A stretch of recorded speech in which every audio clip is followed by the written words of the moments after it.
Good afternoon, आप जुड़े हुए हैं हेलो मनी 9 के साथ। ये है हमारा लाइव ब्रॉडकास्ट जिसमें हमारी कोशिश होती है कि हम आपके लिए पर्सनल फाइनेंस को आसान बनाएं, आपके सवालों का पॉइंटेड जवाब दें ताकि आप समझ सकें कि अगर फाइनेंशियल प्लानिंग में कोई आपको नेक्स्ट स्टेप लेना है तो वो क्या होना चाहिए। और मंगलवार ट्यूसडे का ये दिन डेडिकेटेड है इंश्योरेंस की तरफ, यानी इंश्योरेंस से जुड़े आपके तमाम सवालों का जवाब मिलता है। मैं हूं प्रियंका संभव और आप मुझसे अभी लाइव जुड़ सकते हैं। अगर आप यूट्यूब के कॉमेंट बॉक्स में अपना सवाल भेजेंगे, हमारे एक्सपर्ट उसका जवाब देंगे।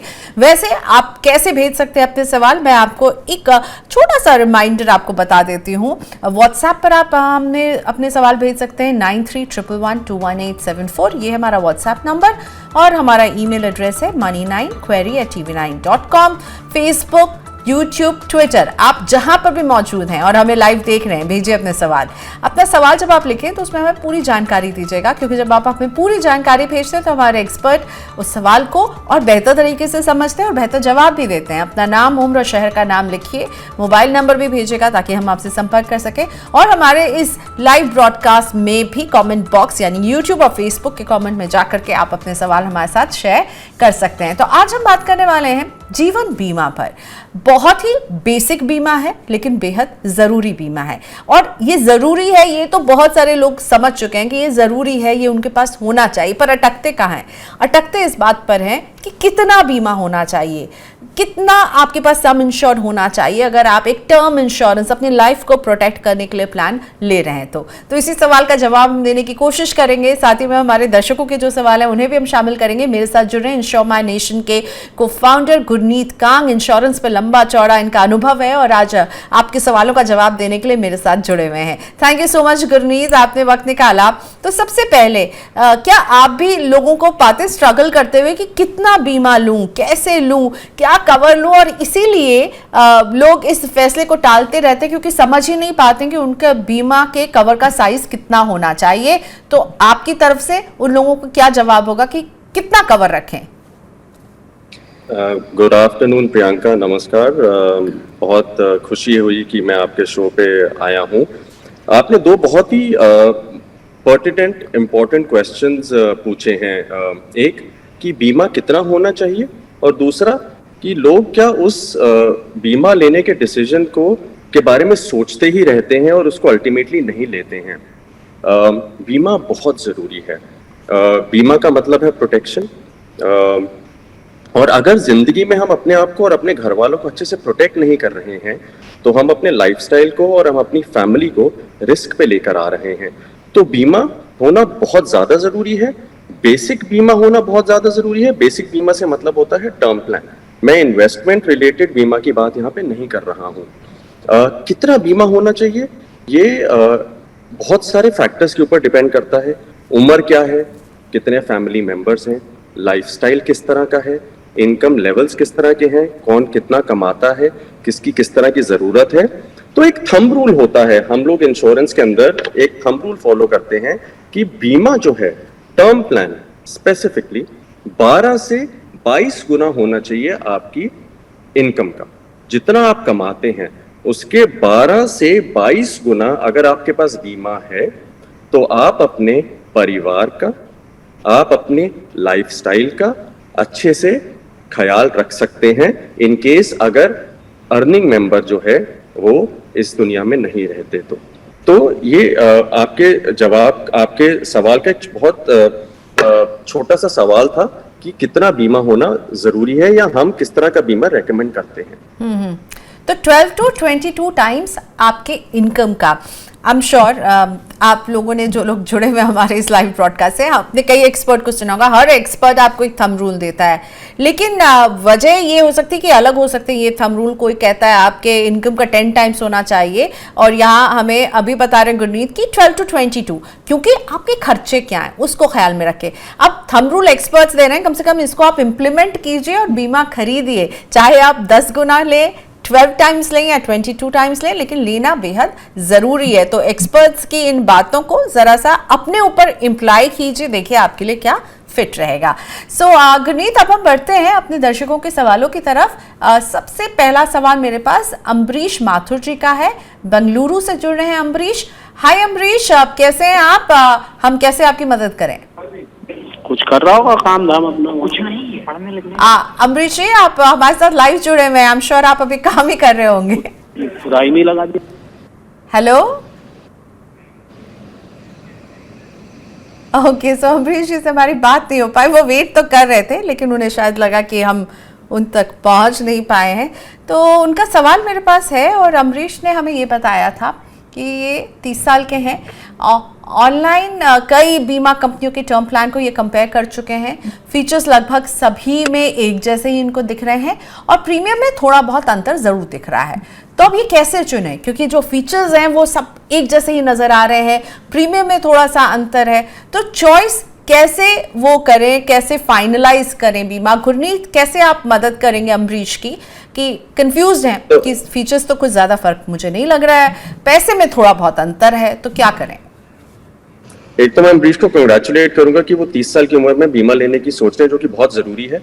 उनकी सोच बिल्कुल ठीक है और उन्होंने अपने प्रश्न में ये भी बोला है कि मैंने रिसर्च की है, मतलब वो एक नॉलेजेबल एजुकेटेड डिसीजन लेना चाह रहे हैं, वो एकदम ठीक पॉलिसी लेना चाह रहे हैं अपने लिए।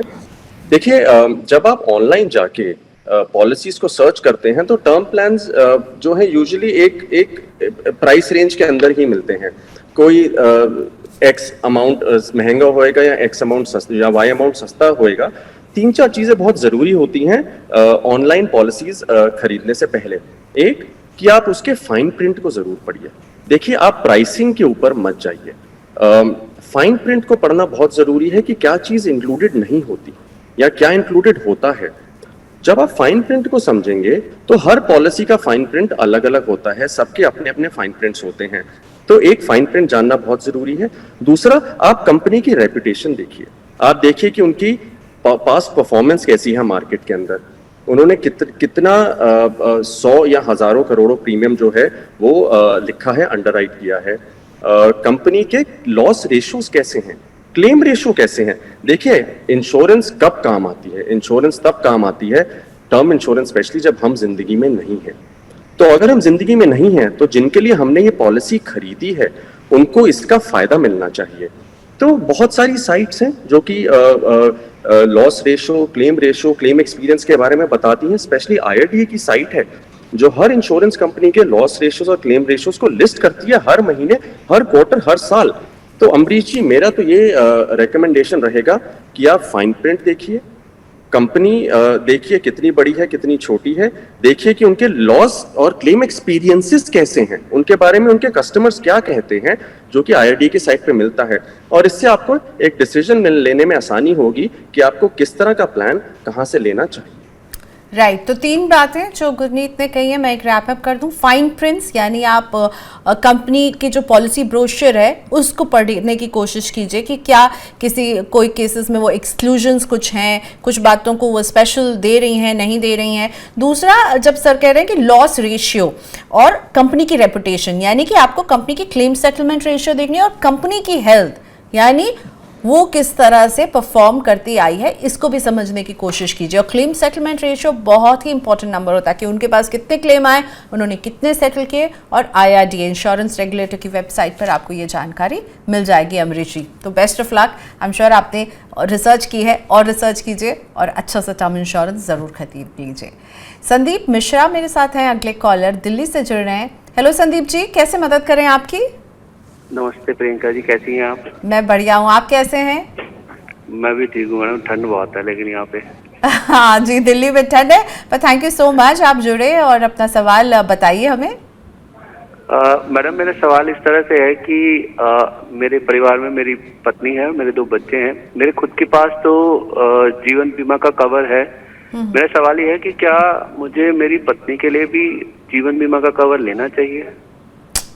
ओके फाइन संदीप जी, बहुत अच्छा सवाल है। इनफैक्ट हमने मनी 9 पे इस सवाल को कई बार उठाया है। आज एक्सपर्ट से सीधे इस पर बात करते हैं। Thank you, stay warm, thank you for asking your question. Gurneet, ये सवाल जो है ना, ये कई लोगों को परेशान करता है और इसका मुझे अभी तक एक सीधा जवाब किसी एक्सपर्ट से कभी नहीं मिला है कि पत्नी है, हाउसवाइफ है, खुद के लिए तो हमने कवर लिया है, हाउसवाइफ के लिए नहीं लिया, और बीच में कई कंपनियों ने हाउसवाइफ स्पेसिफिक इंश्योरेंस प्लान्स भी उतारे थे, टर्म प्लान्स उतारे थे। आप क्या सजेस्ट करते हैं? संदीप जी, जैसे प्रियंका जी ने बोला, कंपनीज जो है वो इस चीज को रिकॉग्नाइज कर रही हैं कि हाउसवाइफ्स के लिए भी टर्म इंश्योरेंस होनी चाहिए, क्योंकि उसकी डिमांड बढ़ रही है। देखिए, हाउसवाइफ उतना ही इम्पोर्टेंट पार्ट है हमारी फैमिली का जितना कि एक अर्निंग मेंबर है। उनका भी एक फुल टाइम जॉब है, वो भी घर का ख्याल रखती हैं, वो भी हम सबका ख्याल रखती हैं, और इंश्योरेंस कंपनीज ने ये रिकॉग्नाइज किया है। और कुछ टाइम पहले, आज से शायद 5-7 साल पहले हाउसवाइफ्स को टर्म इंश्योरेंस नहीं मिलती थी, बट अब वो टर्म इंश्योरेंस मिलनी शुरू हुई है। तो मैं तो बहुत स्ट्रांगली रेकमेंड करूंगा कि आप अपनी वाइफ के लिए टर्म इंश्योरेंस लीजिए, क्योंकि वो प्रोडक्ट अवेलेबल है मार्केट के अंदर, अवेलेबल है तो हमें वो लेना चाहिए। और हमें अपनी हाउसवाइफ की इम्पोर्टेंस अपने फैमिली के अंदर, उनकी फाइनेंशियल इंपॉर्टेंस जो कि ऐसे नहीं दिखती है, क्योंकि प्रोबेबली वो 1 लाख या 2 लाख रुपए महीना नहीं कमा रही हैं, बट उनकी जो इंपॉर्टेंस है फैमिली में, उसको रिकॉग्नाइज करते हुए आप जरूर टर्म प्लान लीजिए। क्योंकि देखिए, भगवान न करे किसी अर्निंग मेंबर का या किसी हाउसवाइफ का अगर अनटाइमली डेथ होती है तो उसका इम्पैक्ट फैमिली के ऊपर आता ही आता है। तो जरूर लीजिए, और प्रोडक्ट अवेलेबल है तो उसका फायदा उठाइए ना। और ये क्वेश्चन बहुत ही बढ़िया क्वेश्चन है, और खुशी है कि ये क्वेश्चन हमारे सामने आया है। और अगेन हमारी स्ट्रॉन्ग रिकमेंडेशन है कि आप हाउसवाइफ्स के लिए प्रोडक्ट खरीदिए। बिल्कुल। सो गुरनीत की इस बातचीत में मैं बस ऐड ये करना चाहूँगी, गुरनीत ने बहुत अच्छे से समझाया है कि संदीप आपको वाइफ के लिए ज़रूर लेना चाहिए। दूसरी बात है कि हाउसवाइफ अगर है, घर में है, वो घर संभाल रही हैं, अगर उन्हें कुछ हो जाता है ना, तो अक्सर लोगों को जॉब बदलनी पड़ती है, शहर बदलना पड़ता है कि पेरेंट्स के पास जाके रहेंगे तो बच्चों का ख्याल रखेंगे। और कई बार वाइफ्स जो हैं बच्चों की पढ़ाई भी करवाती हैं, तो हो सकता है आपको ट्यूशन टीचर की ज़रूरत पड़ी। तो ये कुछ खर्चे हैं जिनको आपको ज़रूर कंसिडर करना चाहिए। और अच्छी बात है, एक आपकी पत्नी के नाम पर भी खरीद डालिए, आपके पास तो है ही, वाइफ के लिए भी ले लीजिए एक टर्म प्लान। नमस्ते भारत जी, कैसे मदद करें? इंश्योरेंस से जुड़ा हुआ है आपका सवाल। जी मैम नमस्ते, मैं 32 साल का हूँ। अभी फिलहाल एक टेक्सटाइल कंपनी में इंजीनियर के तौर पे काम करता हूँ जी। मेरी सालाना पैकेज 10 लाख रुपए की है, और मैं एक एक्सीडेंटल इंश्योरेंस लेना चाहता हूँ। तो क्या आप मुझे ये बता सकती हैं कि किस कंपनी में लेना चाहिए और कितना कवर वगैरह सही रहेगा? Okay, thank you so much for your question. Engineer हैं, 32 ईयर्स ओल्ड हैं, सालाना पैकेज बता रहे हैं 10 लाख रुपए का है, और दुर्घटना का बीमा लेना चाहते हैं। क्या सजेस्ट करेंगे गुरनीत, किस तरह का प्लान आप इन्हें सजेस्ट करेंगे? बहुत ही इंटरेस्टिंग सवाल पूछा है भरत जी ने, और मुझे बहुत खुशी है कि किसी ने सवाल पूछा है, क्योंकि बहुत सारे लोग इसके बारे में सोचते ही नहीं हैं। इसको हम पर्सनल एक्सीडेंट बोलते हैं इंश्योरेंस इंडस्ट्री के अंदर। भारत जी टेक्सटाइल कंपनी में इंजीनियर हैं।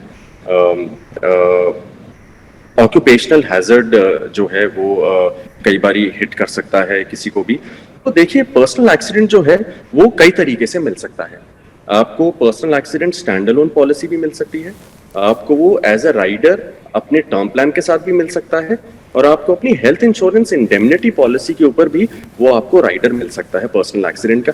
यूजुअली भारत जी एक अगर हम रूल ले, बॉलपा कैलकुलेशन ले, तो करीब 10 गुना अपनी सैलरी का जो है वो पर्सनल एक्सीडेंट कवर मिल जाता है। उसको हम पीए बोलते हैं। तो अगर आपकी सैलरी जैसे 10 लाख रुपए आपने बताई है सालाना, तो मैं रेकमेंड करूंगा कि 50 लाख से 1 करोड़ के बीच का जो है वो पर्सनल एक्सीडेंट कवर देखिए।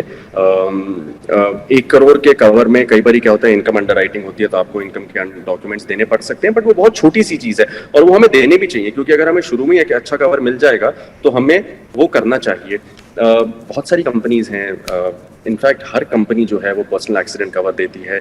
चाहे आप केयर इंश्योरेंस ले लीजिए, सिग्ना ले लीजिए, नीवा बूपा ले लीजिए, या ICICI लॉम्बार्ड ले लीजिए, HDFC लाइफ ले लीजिए। मतलब मैं कंपनियों के नाम बोलता रहूँगा, लिस्ट खत्म नहीं होएगी। बट पर्सनल एक्सीडेंट 10 गुना आपकी सैलरी का मिल जाता है। आप स्टैंड अलोन भी ले सकते हैं और आप उसको एज अ राइडर भी ले सकते हैं। एग्जैक्टली मैं यही पूछना चाह रही थी गुरनीत कि कई सारे जो टर्म प्लान है उसमें आपका पर्सनल एक्सीडेंट भी साथ में रहता है, राइट?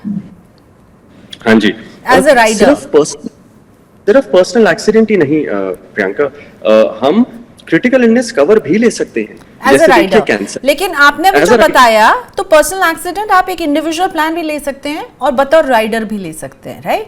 बिल्कुल बिल्कुल, 2 प्लान्स। पर्सनल एक्सीडेंट और क्रिटिकल इलनेस दोनों आप स्टैंड अलोन भी ले सकते हैं और आप राइडर्स भी ले सकते हैं। क्रिटिकल इलनेस होती है जैसे कैंसर हो गया किसी को हार्ट अटैक आ गया, तो वो एक लमसम पे आउट हो जाता है। पर्सनल एक्सीडेंट में भी होता है कि अगर आप भगवान न करे आपको कोई एक्सीडेंट हो गया तो एक लमसम पे आउट मिलता है। तो आप स्टैंड अलोन पॉलिसी भी ले सकते हैं, आप राइडर ले सकते हैं, और उसका जो कॉस्ट है वो वेरी करता है 10,000 से लेके 30-40 हज़ार रुपए का। बट ये कवर होना बहुत ही जरूरी है, बहुत ही इंटरेस्टिंग कवर है, और मुझे बहुत खुशी है कि भरत जी ने इस टॉपिक को रेस किया है, क्योंकि हमें जो लोग सुन रहे हैं वो ये रियलाइज करेंगे कि ये कवर भी मिल सकता है और हमें ये कवर भी लेना चाहिए। एक कंफ्यूजन दूर कीजिए गुरनीत कि ये जो पर्सनल एक्सीडेंट कवर होता है, अगर एक्सीडेंट ऐसा हुआ जिसमें हॉस्पिटलाइजेशन की ज़रूरत पड़ी है, तो ये हॉस्पिटलाइजेशन का खर्चा मेरे इलाज का खर्चा तो नहीं उठाएगा ना? ये अगर मुझे कुछ हो जाता है तब मेरी फैमिली को वो क्लेम मिलेगा, राइट? अगर मुझे अपने इलाज का खर्चा कवर करने के लिए मेरे पास अलग एक हेल्थ प्लान वगैरह होना चाहिए। एम आई राइट और नॉट? Absolutely correct. और यही जब हमसे एक पहले प्रश्न पूछा गया था कि करण नहीं पूछा था कि हेल्थ इंश्योरेंस पॉलिसी और टर्म इंश्योरेंस पॉलिसी अलग अलग होनी चाहिए कि नहीं, तो मैंने तब बोला था कि हेल्थ इंश्योरेंस पॉलिसी या मेडिक्लेम इंडेमनिटी का मतलब होता है, ये एक टेक्निकल टर्म है कि जितना खर्चा हुआ हॉस्पिटल के अंदर उतने खर्चे को आपका जो हेल्थ इंश्योरेंस पॉलिसी है वो कवर करता है। तो दोनों के एंड ऑब्जेक्टिव्स बहुत अलग अलग हैं। प्रियंका, आपने बिल्कुल ठीक बोला कि पर्सनल एक्सीडेंट आपकी हॉस्पिटलाइजेशन के खर्चे को कवर नहीं करेगा। हाँ, आपको एक लमसम पेमेंट मिल जाएगी जिससे आप प्रोबेबली अपने हॉस्पिटल के खर्चे जो आपने किया है उससे आप उसकी आप भरपूरी कर सकते हैं। बट हॉस्पिटल के अंदर जो खर्चा होएगा वो हेल्थ इंश्योरेंस के थ्रू ही कवर होएगा। बिल्कुल आपने सही बोला और आपने इसको बहुत ठीक पॉइंट आउट किया है। ओके, सो ख्याल रखिएगा इस बात का कि आपको जो है हॉस्पिटल का खर्चा इसमें नहीं मिलने वाला है, आपको ये एक लमसम पेमेंट मिलेगा। और इसी तरह क्रिटिकल इलनेस भी आप एक राइडर होता है। खैर, सवाल था पर्सनल एक्सीडेंट पे तो हमने उसे कवर ही कर लिया है। Okay, let's move on to one live question of Hari Prasad Guru Pawar ji. Thank you so much Hari Prasad ji. और वैसे आपका ईमेल भी मेरे पास आ चुका है, जो आपने पर्सनल फाइनेंस पे क्वेश्चन पूछा है वो हम अपने अगले शो में शामिल करेंगे, पर ये बीमा वाला सवाल मैं आपका भी ले लेती हूँ। आप पूछ रहे हैं टर्म प्लान जो है वो कई जगह से जो है वो बेचे जा रहे हैं, कई सारे वेबसाइट्स हैं जहाँ पर इन्हें टर्म प्लान मिल रहा है, कई सारी थर्ड पार्टीज इसे बेच रही हैं, फिर इंश्योरेंस कंपनी की वेबसाइट से इसे लेना चाहिए या इस तरह के जो प्लेटफॉर्म है, एग्रीगेटर प्लेटफॉर्म है, वहाँ से खरीदें। इसके फायदे और नुकसान बताइए। आई थिंक इसको थोड़ा सा गुरनीत ने पहले भी कवर किया था, पर गुरनीत अगर मैं कहूँ प्रोज एंड कॉन्स, ऑनलाइन खरीदे मल्टीपल एग्रीगेटर प्लेटफॉर्म से या सीधे कंपनी से खरीदें, प्रोज एंड कॉन्स क्या होंगे? कुछ कंपनीज जो हैं वो सीधा खरीदने पे प्रीमियम थोड़ा सा कम लेती हैं, जो कि बहुत बड़ा ड्राइवर है कंपनीज का अपनी वेबसाइट पे आके लोगों को इनकरेज करने के लिए कि आप आके हमारे से डायरेक्ट खरीदिए। बट जो मैंने पहले बोला वो अभी भी बिल्कुल वैलिड है, ये कि आप पहले प्लान को समझिए, प्लान के फाइन प्रिंट्स को समझिए, वो क्या कवर करता है और वो क्या कवर नहीं करता है वो समझिए। चाहे आप ऑनलाइन लें, चाहे आप थर्ड पार्टी एग्रीगेटर से लें, चाहे आप अपने बैंक से लें। जो पॉजिटिव है वो ये है कि कुछ ऑर्गेनाइजेशंस कंपेटिटिव प्राइसिंग देती हैं अगर आप उनसे डायरेक्टली लेते हैं तो। बट अपनी जानकारी पूरी रखिए, अपनी रिसर्च अच्छे से कीजिए और एडुकेटेड रहिए कि जो आप पॉलिसी खरीद रहे हैं वो आप ठीक खरीद रहे हैं। कुछ पैसे बचाने के लिए गलत प्रोडक्ट मत ले लीजिए, बस मैं तो यही कहना चाहूँगा। ओके, तो चॉइस आपकी है कि आप कहाँ से लेना चाहते हैं। कंपनी से सीधा लेंगे तो फिर आपको थोड़ा सा वहाँ पे डिस्काउंट मिल रहा होगा। आप देखिए आप किस में कंफर्टेबल हैं, उस हिसाब से खरीदिए और खरीद ज़रूर लीजिएगा। हाँ हरि प्रसाद जी, थैंक यू सो मच, आपने सवाल भेजा। आपका पर्सनल फाइनेंस का जो क्वेश्चन है वो भी मेरे ईमेल में एकदम अच्छे से रखा हुआ है, मैं अगले शो में उसे शामिल करने वाली हूँ। और हम ये शो बस रैप करने वाले हैं, हम अब एंड की तरफ बढ़ रहे हैं। कोई सवाल है जो लाइव लोग जो हमारे साथ जुड़े हुए हैं अगर भेजना है तो तुरंत कमेंट बॉक्स पे लिखिए, मेरी नज़र लगातार वहाँ पर भी बनी हुई है। लेकिन एक सवाल नियामत कुरैशी का हम ले लेंगे। ओके, आपके सामने क्विकली हमारा व्हाट्सएप नंबर भी आ गया है 9311121874। हमारी ईमेल आईडी है money9query@tv9.com। कमेंट बॉक्स भी मैं लगातार चेक कर रही हूँ और कोशिश कर रही हूँ कि अगर कोई सवाल हमसे छूटे ना तो प्लीज़ भेजते रहिए सवाल को अच्छे से डिटेल में लिखिएगा, हमारे एक्सपर्ट भी आपको बढ़िया जवाब देंगे। तो जैसे अब नियामत जी से हम बात करते हैं। नियामत कुरैशी हमारे साथ जुड़ रहे हैं फरीदाबाद से। नमस्ते नियामत जी, कैसे मदद करें आपकी, क्या है आपका सवाल? नमस्ते मैम। नमस्ते। मैंने अपनी बेटी की हायर एजुकेशन के लिए 10 लाख रुपए का लोन लिया है। ओके। क्या इस लोन के जोखिम को कवर करने के लिए कोई बीमा मिल सकता है क्या मेरे को? ओके, सो 10 लाख रुपए का लोन, मुझे लगता है ये पर्सनल लोन ही उन्होंने लिया है, क्योंकि अगर एजुकेशन लोन होता तो वो नियामत जी हमें क्लियरली बताते। तो बेटी की पढ़ाई के लिए लोन लिया हुआ है, इसको कैसे कवर कर सकते हैं, क्या कोई बीमा इसके लिए मिल सकता है क्या इन्हें? गुरनीत, क्या जवाब देंगे आप नियामत जी को? नियामत जी, इस पे आपको बिल्कुल बीमा मिल सकता है। ओके।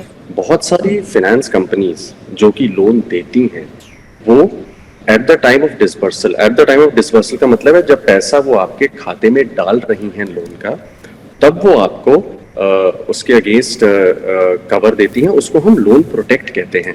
उसका ये मतलब होता है कि वो जो बीमा है वो आपके लोन को प्रोटेक्ट कर रहा है।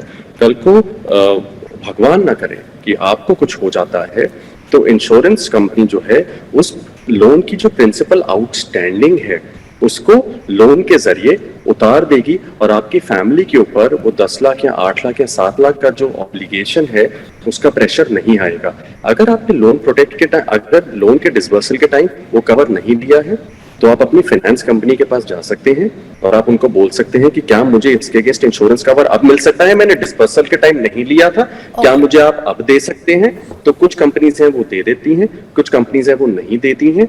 बट डिसबर्सल के टाइम अगर आप एक छोटा सा प्रीमियम पे करके अपने लोन को प्रोटेक्ट कर सकते हैं और उसकी ऑब्लिगेशन आपकी फैमिली के ऊपर नहीं आने देंगे तो वो बहुत ही अच्छा डिसीजन होता है नियामत।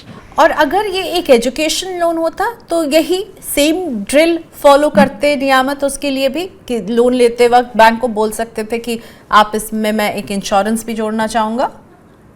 बिल्कुल, देखिए चाहे होम लोन हो, किसी भी तरीके का लोन हो, वो जो है आप उसको प्रोटेक्ट कर सकते हैं। होम लोन में भी इनफैक्ट आप इंश्योरेंस कवर ले सकते हैं। बहुत सारी कंपनीज जो हैं वो होम लोन के ऊपर भी उस इंश्योरेंस कवर देती हैं।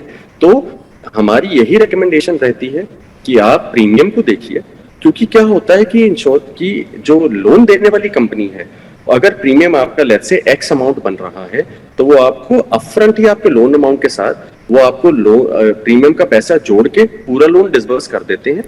फिर आपको उस लोन का जो प्रीमियम है वो ईएमआई के साथ आप देते रहते हैं जब तक वो लोन का टेनर चलता रहता है। तो एकदम से वो पूरे लोन का इंश्योरेंस का आपके ऊपर प्रेशर भी नहीं आता है और आप ईएमआई में उसको लोन के साथ लौटाते भी रहते हैं। ठीक है, चलिए, तो इट्स अ गुड आइडिया, आपको ज़रूर ले लेना चाहिए अपने इस लोन पर एक इंश्योरेंस, और हम सबको अपने अलग अलग लोन्स पर इस तरह का इंश्योरेंस एक प्रोटेक्शन के तौर पर लेना चाहिए।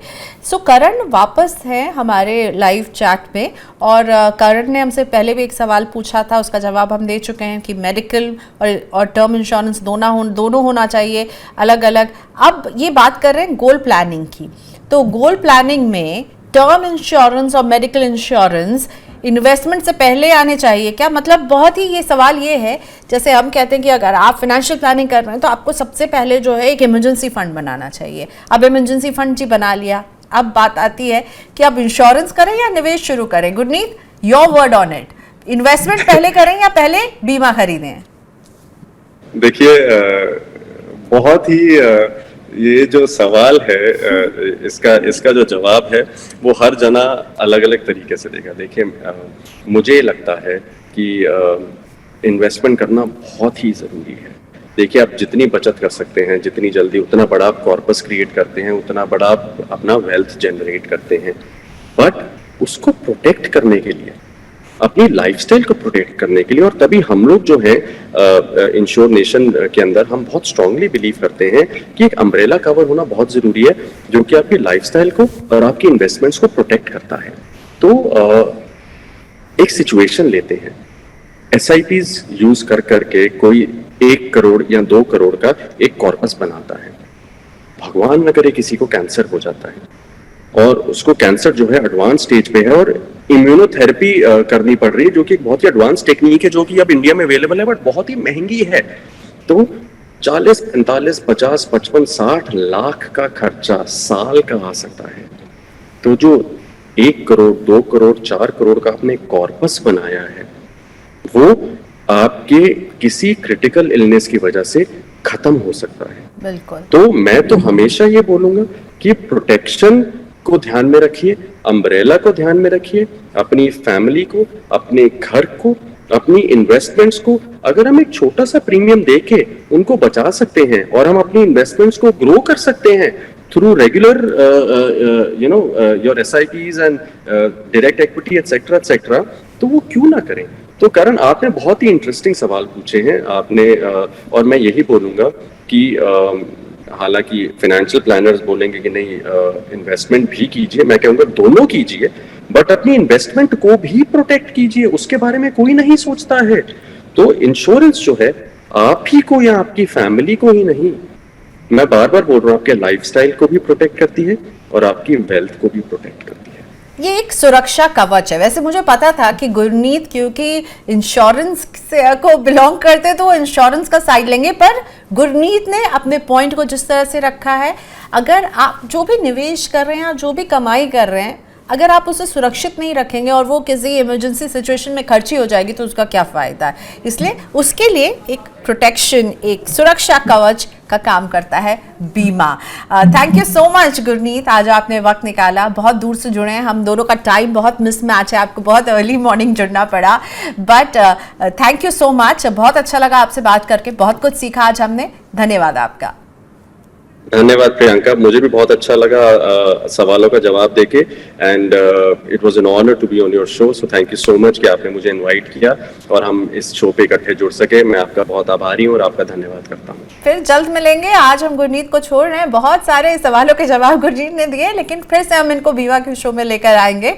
आप भी बताइएगा कि आप को गुरनीत के जवाब कितने अच्छे लगे, उनसे मदद मिली या नहीं मिली। और गुरनीत हमारे शो में फिर से आएंगे, उनसे बातचीत हम आगे भी करते रहेंगे। आप लोगों के लिए एक बार फिर से आखिरी रिमाइंडर, आप अपने सवाल हमें ऐसे भेज सकते हैं, व्हाट्सएप कीजिए। हमारा व्हाट्सएप नंबर है 9311211874। आप हमें ईमेल कर सकते हैं money9query@tv9.com पर, ट्वीट भेज दिए, फेसबुक पर लिखिए या यूट्यूब के कमेंट बॉक्स में लिखिए, लेकिन अपने सवाल हम तक पहुंचाते रहिए।